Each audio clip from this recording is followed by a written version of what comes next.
Welcome to Cat Scratch Kitchen. Today we're going to make black-eyed pea dip, inspired by Pioneer Woman's dip of the same name. We're going to make just a couple of changes to ramp up the taste. You can make it ahead, refrigerate, and then warm it when you need it.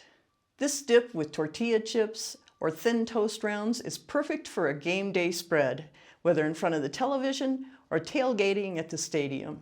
Served warm, it's cheesy, creamy tasting with a little texture. Even if you don't like black-eyed peas, I think you might be sold on this delicious dip. So ready for some fun? Well, grab your apron and let's get started.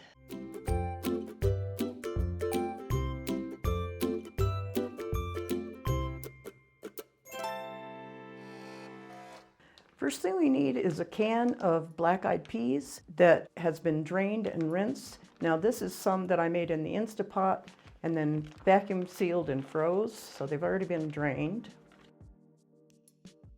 Okay, we want to mash them with a fork or a potato masher until they're well mashed up. You can leave some partially whole. By the way, I'm mixing this in a 1.5 quart baking dish, and that way we're going to cook it up in it and serve it. We're only messing up one dish. Once they're mashed, we want to leave a few whole ones because it's going to add some texture to the dip. We need a total of 1.5 cups of cheese. We're going to add 1 cup to the dip. We're going to reserve 1/2 cup to put on top. The original recipe calls for cheddar. I'm ramping it up a little bit and I'm using pepper jack.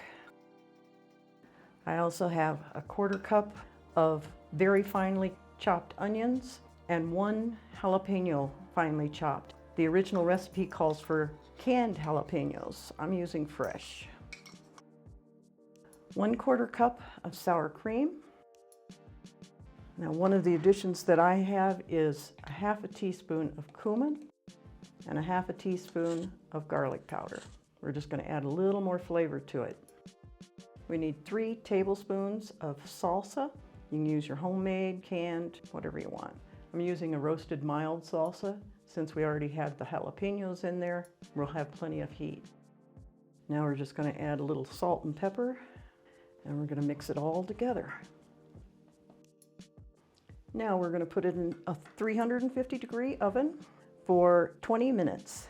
After 20 minutes, we're going to take it out, spread the remaining 1/2 cup of pepper jack on top, put it back in the oven for another 5 to 10 minutes, just until the cheese is melted, it's hot and bubbly.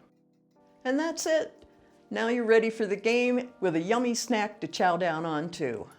I hope you enjoyed this video and learned something new. If you did, please give this video a thumbs up and subscribe to Cat Scratch Kitchen for more easy and yummy recipes. As always, the recipe is just below the like button, as well as a link so that you can print it out. Thanks for watching, and until next week, have fun in the kitchen.